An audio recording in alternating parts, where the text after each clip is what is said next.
So hello electronics second year बच्चे, last हमने किया था इलेक्ट्रिकल इंजीनियरिंग में, अगर आपको याद हो, मैंने फेज रिलेशनशिप बताई थी करंट और वोल्टेज की। करंट और वोल्टेज की फेज रिलेशनशिप बताई थी जब आपका जो सर्किट है वो प्योर रेजिस्टिव है। ठीक है। और आज जो हम कर रहे हैं वो हम कर रहे हैं जब आपका जो सर्किट है सर्किट कंटेनिंग प्योर इंडक्टेंस, मतलब जब आपके सर्किट के अंदर, आपके परिपथ के अंदर क्या हो, केवल इंडक्टर। ठीक है। तो सर्किट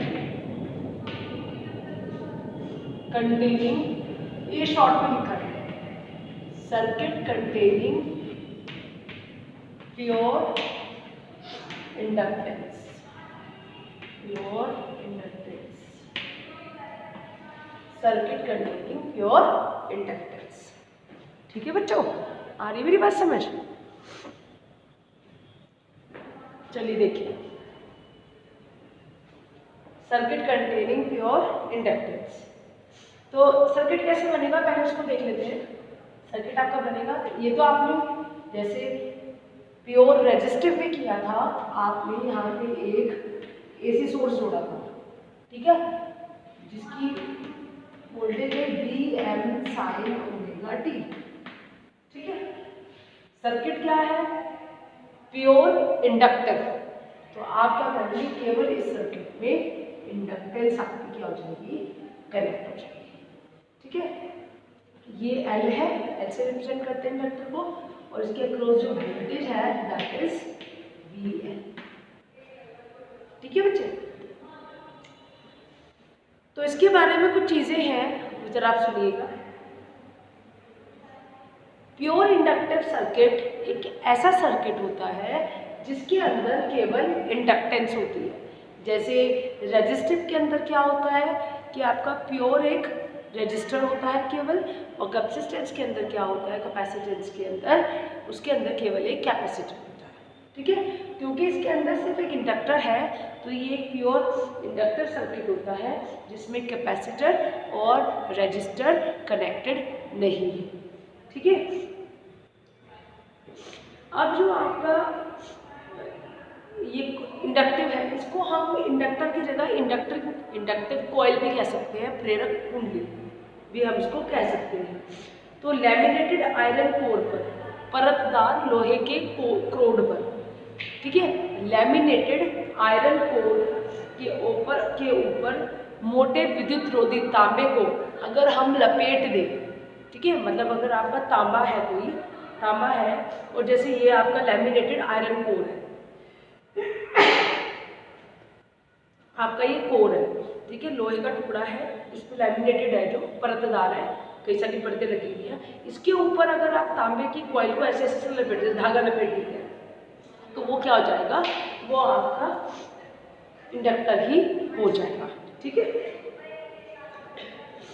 इसको हम क्या कह सकते हैं, इंडक्टिव कॉइल भी कह सकते हैं, यानी laminated iron core, laminated iron core पे अगर आप किसी कॉपर वायर को क्या कर देते हो, लपेट देते हो, रोल कर देते हो, या रोल ओवर कर देते हो, या लपेट देते हो, तो वो क्या कहलाती है आपकी, तो वो क्या कहलाती है आपकी कहलाती है आपकी इंडक्टिव कॉइल। क्या कहलाती है, इंडक्टिव कॉइल, या आप इसको चोक कॉइल भी बोल सकते हैं। क्या बोल सकते हैं, चोक कॉइल। ये इसके बारे में क्या है, कुछ 3-4 चीजें। ठीक है, देख लीजिए, इसको नोट कर लीजिए।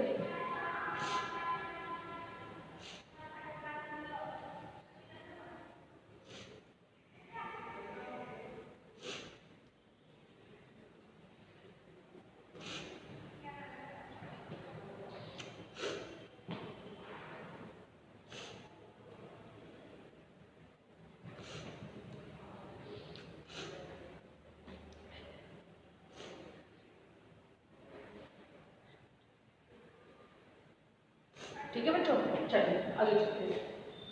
अब देखिए बच्चे,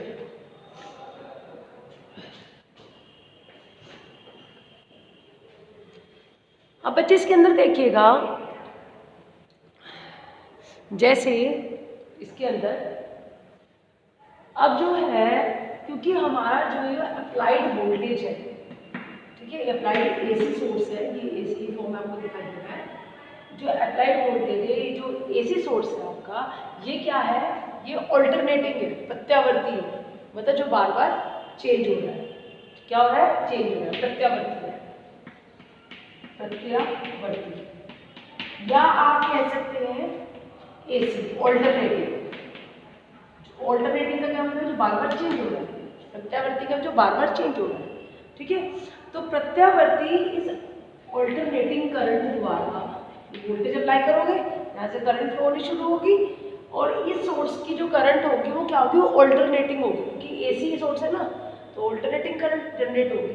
इस ऑल्टरनेटिंग करंट की वजह से इस इंडक्टर के अंदर, इस ऑल्टरनेटिंग सोर्स की ऑल्टरनेटिंग करंट की वजह से आपका क्या होगा? इस कॉइल के अंदर, इस इंडक्टर के अंदर क्या होगा?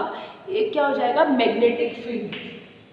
ये आपने पढ़ा हुआ है, मैग्नेटिक फील्ड क्या हो जाएगी? सेटअप हो जाएगी। ठीक है बच्चों, इसमें क्या हो जाएगी? आपकी मैग्नेटिक फील्ड सेटअप हो जाएगी। ठीक है, फिर से बता रही हूँ, जैसे ही आप इस सोर्स को अप्लाई करोगे, ऑन करोगे, इसकी वजह से यहाँ पे एक एसी करंट प्रोड्यूस होनी शुरू हो जाएगी, प्रत्यावर्ती धारा, और प्रत्यावर्ती धारा की वजह से इस कॉइल के अंदर, ठीक है, इस प्रेरक के अंदर क्या हो जाएगा? मैग्नेटिक फील्ड, चुंबकीय क्षेत्र स्थापित हो जाएगा। क्या हो जाएगा बच्चों? चुंबकीय क्षेत्र आपका स्थापित हो जाएगा। ठीक है, अब जो ये चुंबकीय क्षेत्र है, ये भी क्या हो जाएगा? ये भी ऑल्टरनेटिंग ही होगा, क्योंकि आपका जो यहाँ अप्लाई कर रहे हो वो क्या है? एसी है, जो बार बार चेंज हो रहा है। तो इसकी वजह से ही इस करंट की भी, करंट बार बार चेंज हो रही है, इसकी ही वजह से कॉइल के अंदर क्या हो रहा है? आपका क्या हो रहा है? कॉइल के अंदर आपकी क्या हो रही है? चुंबकीय क्षेत्र स्थापित हो रहा है।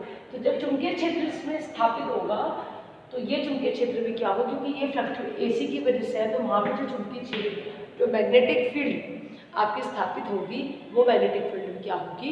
ऑल्टरनेटिंग होगी। ठीक है, उसके बाद में यानी इसका जो मैग्नीट्यूड होगा वो हर एक टाइप पे क्या होता रहेगा? फ्लक्चुएट होता रहेगा, कभी कम कभी ज़्यादा, कभी कम कभी ज़्यादा।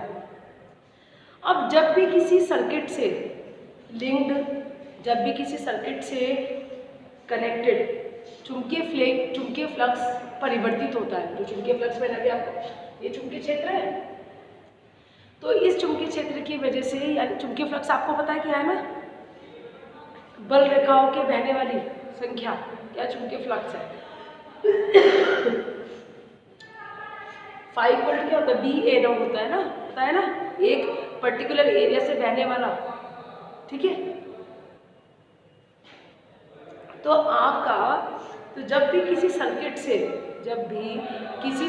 से कनेक्टेड चुंबकीय फ्लक्स परिवर्तित होता है, तो चुंबकीय फ्लक्स के परिवर्तित होने से स्वप्रेरित विद्युत वाहक बल, self mutual EMF, self induced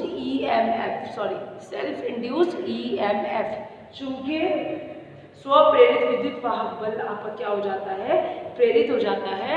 और क्योंकि आपको पता है कि आपके कॉइल का जो प्रतिरोध है, रेजिस्टेंस है इसका, क्योंकि प्योर है, इसके अक्रॉस कोई भी रेजिस्टर नहीं है, तो इसका जो प्रतिरोध है वो 0 है। इसलिए अप्लाइड वोल्टेज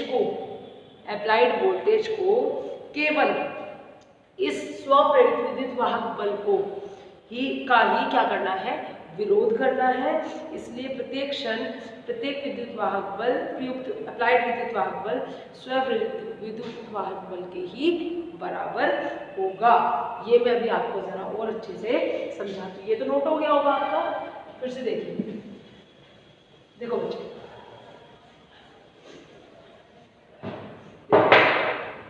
मैंने कहा कि आपने यहाँ पे एक अप्लाइड एसी सोर्स लिया, किसमें? इस प्योर इंडक्टिव सर्किट के अंदर। अब इस वोल्टेज की वजह से, जैसे आप वोल्टेज इस सर्किट को ऑन करोगे, यहाँ से एक एसी करंट क्या होगी? फ्लो करना स्टार्ट कर देगी, ऑल्टरनेटिंग करंट फ्लो करना शुरू कर देगी। इस ऑल्टरनेटिंग करंट की वजह से इस इंडक्टर के अंदर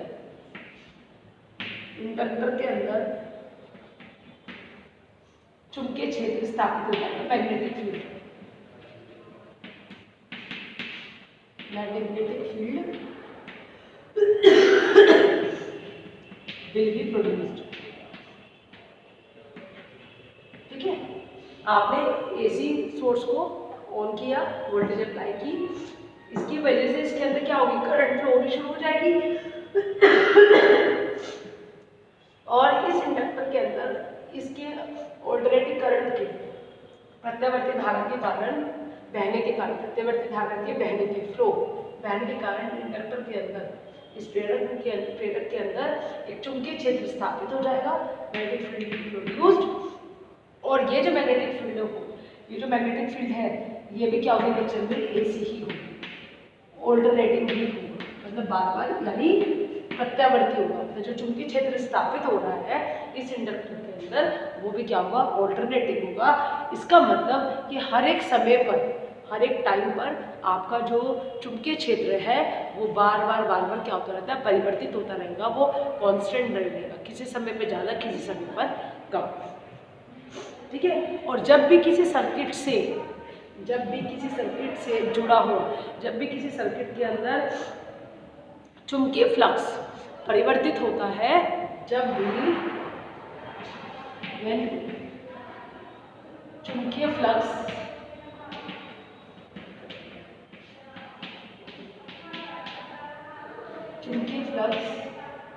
वैरी करेगा, परिवर्तित होता है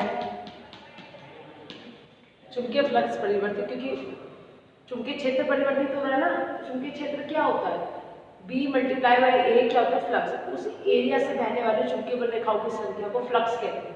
ठीक है, तो जब भी चुंबकीय फ्लक्स परिवर्तित होता है तो इंडक्टर के अंदर तब क्या हो जाता है? तब आपका क्या होता है? स्वप्रेरित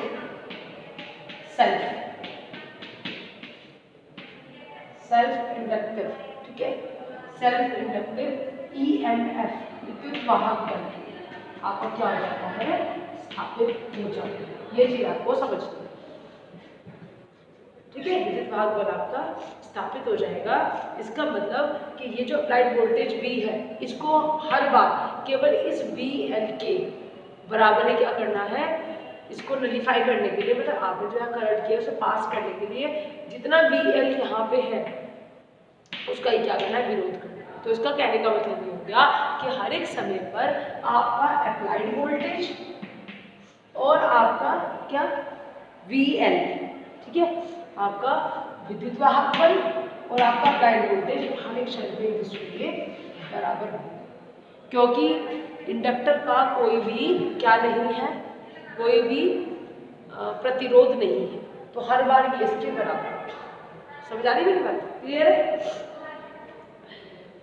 फिर मैं इसकी डेरिवेशन कराती हूँ, पहले आप सुनो।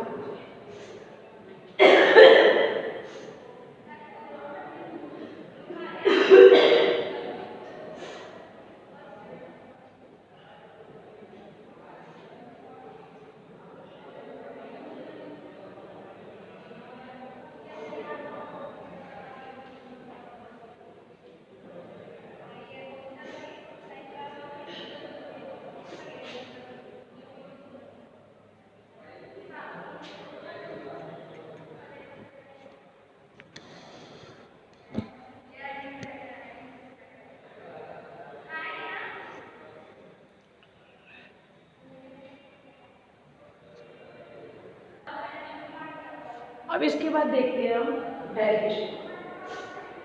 ठीक है, ये तो आपको पता लग गया जब हम वोल्टेज अप्लाई करेंगे वो AC होगी, उसकी सॉरी ऑल्टरनेटिंग होगी, उसकी वजह से जो करंट फ्लो करेगी वो भी AC होगी। AC की वजह से क्या होगा, चुंबकीय क्षेत्र स्थापित हो जाएगा इंडक्टर में, और वो चुंबकीय क्षेत्र भी क्या होगा आपका ऑल्टरनेटिंग होगा, और जब वो ऑल्टरनेटिंग होगा तो वहाँ से बहने वाला जो फ्लक्स है वो भी क्या होगा, क्या हो जाएगा, वो भी क्या होगा, बार बार परिवर्तित होता रहेगा। और हमें पता है कि जब चुंबकीय फ्लक्स आपका परिवर्तित होता है तो इंडक्टर के अंदर उस एरिया के इंडक्टर के पास में क्या हो जाता है, आपका चुंबकीय स्वप्रेरित विद्युत वाहक बल आपका स्थापित हो जाता है।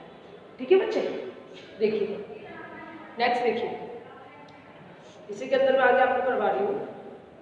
मैंने माना कि अप्लाइड वोल्टेज इसकी वैल्यू लेट माना अप्लाइड वोल्टेज की जो वैल्यू है V equals to Vm sin omega t, ठीक है, और कॉइल का इंडक्टेंस जो है, कॉइल इंडक्टेंस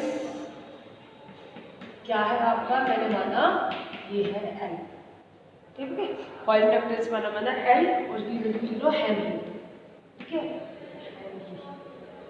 ठीक है बच्चे।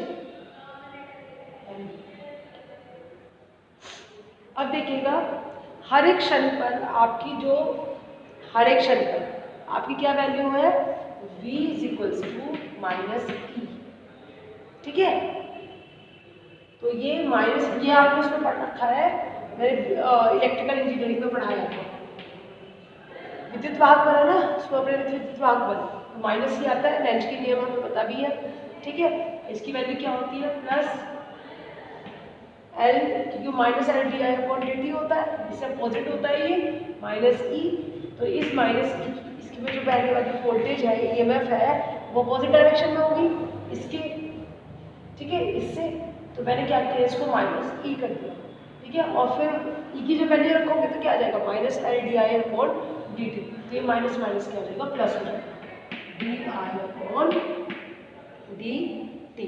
समझ आ रही मेरी बात, ये क्या है, according to the Lenz law, from Lenz law, Lenz ये पढ़ा रखा है बहुत अच्छे से, इसमें ज़्यादा डिस्कस नहीं करूँगी, ठीक है। अब हमें ये भी पता है, ये तो रही इंडक्टर की कहानी, अब हमें ये भी पता है कि V बराबर किसके होता है, इस वोल्टेज की वैल्यू से आप V दिखाते, आपको ये भी पता है V की वैल्यू क्या होती है, Vm बड़ा V equal to Vm sine omega T, हमें पता है V equal to Vm sine omega T, तो इस केस को इसके बराबर होगा, इसकी वैल्यू से Vm sine omega T equal to L D I upon D T, ठीक है, दोनों तरफ I से क्या करना, इंटीग्रेट करने का, दोनों तरफ I से इंटीग्रेट करने का, तो इसको जरा हम इसको क्लियर कर देते हैं कैसे होगा ये, देखिएगा,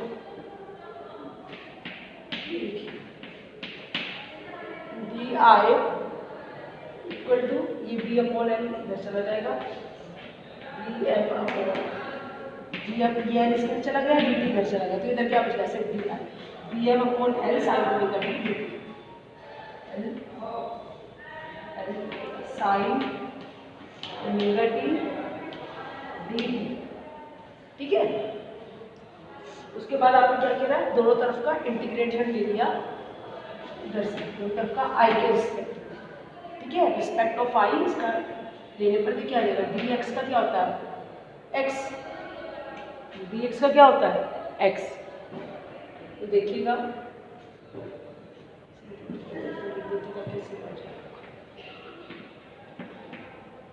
आई यहाँ से आई वी एम अपॉन एल आपका बाहर ही रहेगा, और ये क्या है, क्या बच गया, integration of sine omega T D T, तो इंटीग्रेशन में क्या हो जाएगा, साइन क्या है की वैल्यू, साइन का क्या हो जाएगा, कॉस हो जाएगा, ठीक है, तो ये वैल्यू हो जाएगी आपकी, यहीं पे कर दो इसको, ठीक है, ये यहीं पे कर दो, जैसे साइन ओमेगा टी अंदर बचेगा तो आप यहाँ पर करोगे वी एम अपॉन एल बाहर जाएगा, integration of sine omega T D T बचेगा, तो साइन ओमेगा टी का क्या आ जाएगा माइनस कॉस ओमेगा टी। ठीक है बच्चों, ठीक है बच्चे, और डिवाइड में क्या आ जाएगा आपका ओमेगा। तो थोड़ा और ऊपर लिख दीजिए, थोड़ा और क्लियर हो जाएगा, मतलब मुझे दिखाई नहीं दे रहा है। कॉस ओमेगा टी माइनस और ये आ जाएगा आपका ओमेगा। ठीक है बच्चे, ये आ रहा है आपका ओमेगा। ठीक है, अब इसके बाद में आप क्या कर रहे हो, इस माइनस को बाहर ले जा रहे हो, minus V M upon omega L cos omega T, ये वाली वैल्यू आ रही है। ठीक है बच्चों, नहीं दिखाई दे रहा है। ठीक है बच्चे, ये आ रही है minus V M upon omega L cos omega T. ठीक है, अब हमें कांस्टेंट तो इसका कुछ आएगा नहीं, तो जीरो ही जाएगा, कांस्टेंट को हमने जीरो मान लिया है। क्या वैल्यू हो जाएगी यहाँ पे, आई बराबर V M upon L, V M upon omega L. हमें तो करंट और वोल्टेज के बीच फेस रिलेशनशिप बतानी है, तो इस वजह से मैं इसको वापस साइन में कन्वर्ट करूंगी। तो क्या आ जाएगी आपकी वैल्यू साइन, ठीक है, sign omega T minus pi by हो जाएगा। क्या आ जाएगा, pi by cos pi by T तो आ जाएगा। ठीक है, ये वाली वैल्यू चाहिए। ठीक है बच्चों, अच्छा अब आप ये देखिएगा इस इक्वेशन के अंदर, इस इक्वेशन के अंदर एक चीज देखिएगा कि आई का मैक्सिमम मान कब होगा, जब आपका साइन मैक्सिमम होगा। आई का मान मैक्सिमम कब होगा इस इक्वेशन में, जब आपका, क्योंकि वी एम का तो ऑलरेडी मैक्सिमम है, इसको तो हम छेड़ नहीं सकते। इस आई का मान कब मैक्सिमम होगा,